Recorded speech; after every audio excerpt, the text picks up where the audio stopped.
Hola amigos, hi friends, bienvenido a mi canal. Welcome to my channel. तर आज आपण बघणार आहोत ग्रेज व्होकॅब्युलरी इन स्पॅनिश. चला तर मग बघू.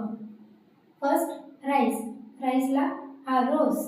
आरोस म्हणजे तांदूळ. नेक्स्ट आहे व्हीट. व्हीटला त्रिगो. त्रिगो म्हणजे गहू. नेक्स्ट आहे मिलेट. मिलेट म्हणजे मिखो, बाजरी. नेक्स्ट आहे कॉर्न. कॉर्न म्हणजे माईस. माईस म्हणजे मका. नेक्स्ट आहे ओट्स. ओट्स म्हणजे अवेना. अवेना म्हणजे ओट्स.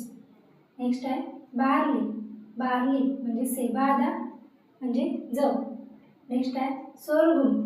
सोरगुम म्हणजे सोरगो म्हणजे ज्वारी. Nos vemos en el próximo video. भेटूया पुढच्या व्हिडिओमध्ये. सबस्क्राईब करा माझ्या चॅनलला. Adiós. बाय.